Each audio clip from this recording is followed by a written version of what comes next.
నమస్తే. వైఎస్ జగన్మోహన్ రెడ్డి పాదయాత్ర అంటేనే గతంలోని వైఎస్ఆర్సీపీ పార్టీ ఉండేటప్పుడు లేదా రాజశేఖర రెడ్డి గారు ఉండేటప్పుడు పాదయాత్రలు అంటే ఒక క్రేజ్ ఉండేది జనానికి. సో అంటే మనిషిని పలకరించుకుంటూ వెళ్ళడం, వాళ్ళకున్న సమస్యలు అడిగి తెలుసుకోవడం ఇలాంటివన్నీ. రాను రాను అది ఎట్లా అయిపోయిందని అంటే కట్టెన్ల యాత్ర, పరదాల యాత్ర, చెట్లు నరికేయడం ఇట్లాంటివన్నీ చేస్తూ వచ్చారు. సో పాదయాత్ర అనే దానికి విలువ పోయింది. సో మిగిలిన వాళ్ళు ఎవరు పాదయాత్ర చేసినా కూడా ఏ చెట్టు నరికేస్తారు, ఏం పరదాలు వేసుకొని చేస్తారని సస్పెన్స్ గా వెయిట్ చేస్తూ ఉంటారు. మరి ఇప్పుడు మళ్ళీ వైఎస్ జగన్మోహన్ రెడ్డి ఏదో పాదయాత్ర చేస్తున్నారంట. అదేం పాదయాత్ర? కొంతమంది అది పాదయాత్ర కాదు, పాకుడు యాత్ర అని ఏవేవో అంటూ ఉన్నారు. ఒకసారి దాని గురించి అయితే డీటెయిల్ గా మనం మాట్లాడదాం. మనతో పాటు senior journalist doctor Durga Vadlamani గారు ఉన్నారు. నమస్తే మేడం. నమస్తే. పాదయాత్ర ఎవరన్నారండి? నిన్న కదా ఆయన వెళ్ళాడు. అది పాదయాత్ర ఏమిటి? అరగంట యాత్రకి 6 గంటల యాత్ర అది. అందుకే నన్ను పాకుడు యాత్ర అన్నారు. నేను షాక్ అయ్యాను. అది ఆయన దృష్టిలో పాదయాత్ర అంటే వెహికల్ లో నిల్చుని 2 చేతులు పైకి ఎత్తేసి ఇంకా ఇంకా పైకి ఎత్తలేదు. మీరు ఎత్తలేదు. ఆయనకి అదే ప్రాక్టీస్. జగన్మోహన్ రెడ్డి చేయగలిగిన ఏకైక పని ఏంటంటే పైకెత్తి దండం పెట్టడం. ఓపిక ఉండాలి మేడం దానికి కూడా. ఓపిక ఎందుకు? మిమ్మల్ని ముంచడానికి దానికి ఓపిక వస్తుంది. అంతసేపు ఎత్తితే మనకైతే అన్ని పట్టేస్తాయి.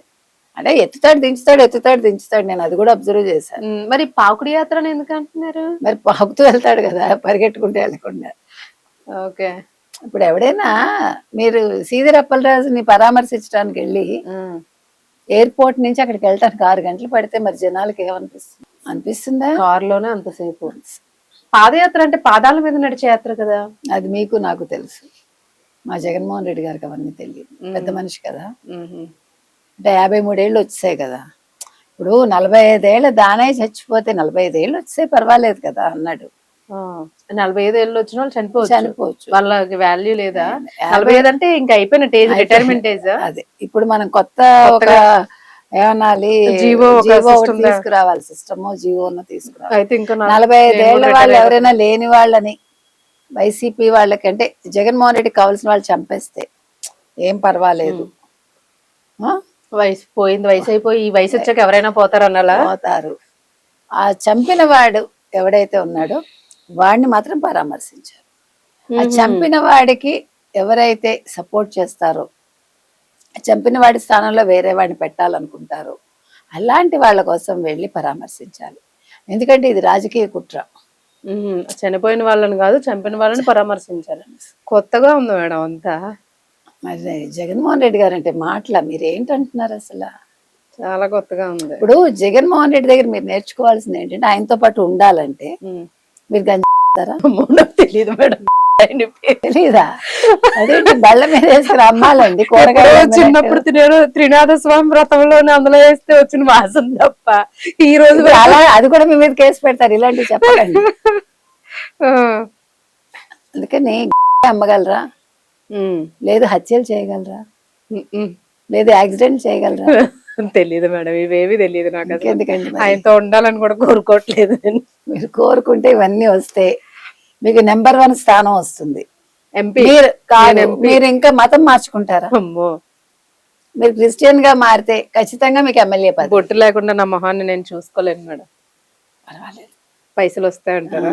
మీకు ఈ మధ్యన పాస్టర్లు ఏం చెప్పారంటే బొట్టు పెట్టుకోకూడదు, అంతగా మీకు పెట్టుకోవాలని ఉంటే సిలువ ఆకారంలో బొట్టు పెట్టుకోమని చెప్పారు ఒక పాస్టర్.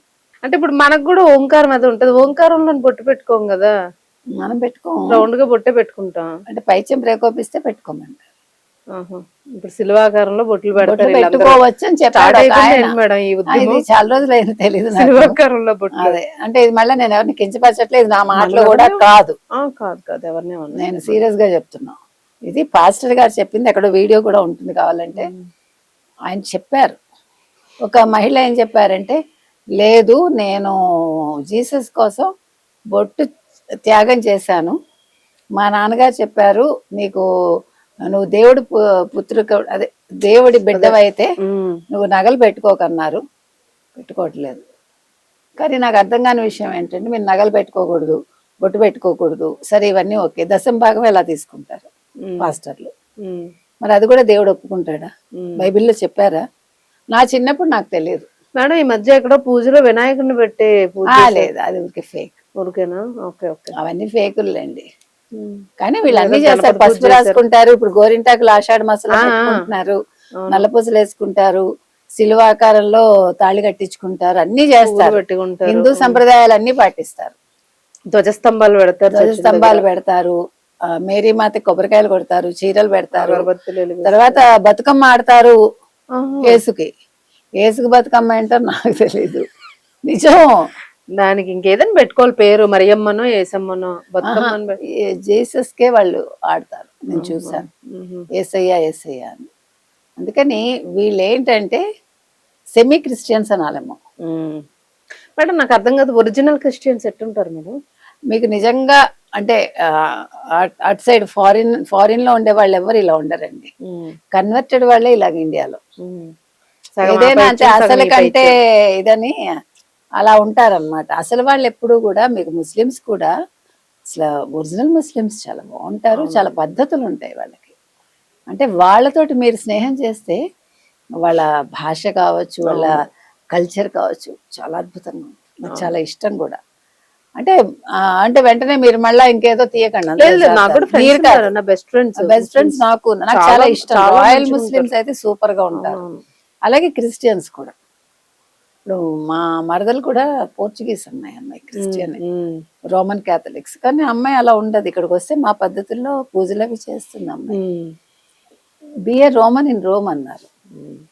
ఇప్పుడు ఈ పాస్టర్లు చేస్తున్న పనులు ఇవంతా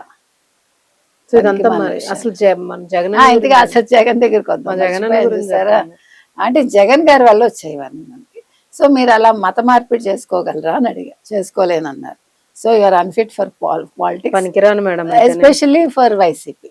ఓకే పోన్లండి, అసలు పనికిరాను అంటారు. అసలు పనికి రాకపోవడం ఏం లేదు. మిగతా పార్టీలో మీరు ఎందులోనైనా చేరొచ్చు, మీకు రెడ్ కార్పెట్ ఉంటుంది, ఏం బాధ. ఈ టాప్ పార్టీలో మాత్రం నాకు స్థానం లేదు. ఇప్పుడు అందుకని ఇంతకీ విషయం ఏంటంటే, వెలివేయబడతాను. ఈయన పాదయాత్ర ఎందుకు చేశారంటే ఆయన పరామర్శించడానికి. పాదయాత్ర అంటున్నారు మీరు, మళ్ళీ మీరు అన్నారని. నేను పాదయాత్ర అనలేదు. ఆయన విమానంలో దిగి విమానాశ్రయం నుంచి కారులో, టాప్లెస్ కారులో వారు 6 గంటలు ప్రయాణం చేశారు అంతే. అందుకని ఇంత గొప్ప యాత్ర ఎవడు చేయలేదు. వికార యాత్ర అవుతుంది, కారు యాత్ర, వికార యాత్ర అలా అవుతుంది. సో మొత్తం మీద అద్భుతంగా ఆయన 6 గంటల పాటు. ఇంకా చాలా జరిగాయి మధ్యలో. కార్యకర్తలు తెచ్చిపోయి ఆముదాల వలసలో ఒక మహిళా సిఐని చుట్టుముట్టి, ఇంతకీ ఆవిడ చేసిన తప్పు ఏంటంటే మీరు బైక్ ర్యాలీ చేయకూడదండి. అందుకని ఆవిడ చుట్టుముట్టి ఆవిడని తాకరాని చోట్ల తాకి ఆవిడ ఇలా తోసేసి ఆవిడ ఇలా అడ్డు పెట్టుకుని చేతులు, నిజంగా ఘోరాతి ఘోరం. దాని మీద ప్రెస్ మీట్ లో మాట్లాడలేదు. సో వాళ్ళ మీద కేసు వేయాలి. నేను చెప్తున్నది అది, వదలకూడదు. బాగా లాఠీ చార్జ్ చేయాలి వాళ్ళ మీద. 3rd డిగ్రీ ప్రయోగించినా తప్పలేదు ఈ విషయంలో. అందుకని జగన్మోహన్ రెడ్డి ఎంత గొప్పవాడు ఇప్పుడు మీకు అర్థమైందిగా. ఇప్పుడు ఏమంటాడు పాపం, ఆ బిడ్డలు, చిన్న పిల్లోళ్ళు నా కోసం ఏదో బైక్ లో ర్యాలీ చేసుకొస్తా ఉంటే మీరు వద్దంటారా? ఏమైంది, మహిళా ఎస్ఐ అయితే మా వాళ్ళు ఏం చేశారు, తోసారు అంతే కదా అంటాడు. నిన్నను ప్రొఫెసర్ నాగేశ్వర్ ఏం మాట్లాడారో విన్నారా మీరు? ఎంత మిస్ అయిపోయారు. అయితే ఎక్కడో మిస్ అయ్యాను మేడం. మిస్ అయ్యారు ఎక్కడో బిజీలో ఉండి. ఆయన అన్నారు, జగన్మోహన్ రెడ్డిని చాలా బాగా అర్థం చేసుకున్నాడు ఆయన. ఇప్పుడు మొత్తం చెహరా తీసేశాడు. ఇప్పుడు నేను వైసీపీ అని పక్కాగా చెప్పేసుకున్నాడు. అంటే పరద పోయింది. నిన్నేమంటాడు, జగన్మోహన్ రెడ్డి తనని నమ్ముకున్న వాళ్ళు ఎవరైనా సరే, అమ్మే వాళ్ళైనా లేదు, ఇందాక నేను చెప్పిన అన్ని క్వాలిటీస్, హత్యలు చేసిన, లేదు రౌడీ షీటర్లైనా, లేదు సీదిరి అప్పలరాజు లాగా పాపం కొడుకుని కాపాడుకోవాలనుకున్నాడు ఆయన, తప్పు చేయాల. అలాంటి వాళ్ళని కాపాడుతాడు ఆయన, అలాంటి వాళ్ళ కోసం వెళ్తాడు. ఆయనకి మానవత్వం ఉందని అందుకే చెప్పా. మీకు అర్థం కావట్లే మానవత్వానికి అర్థం, ఆ రూపం అది నాకని తెలియదు మేడం. తెలీదు మానవత్వం. నాకు చాలా జగన్మోహన్ రెడ్డి. ఓకే, అర్థమైందా?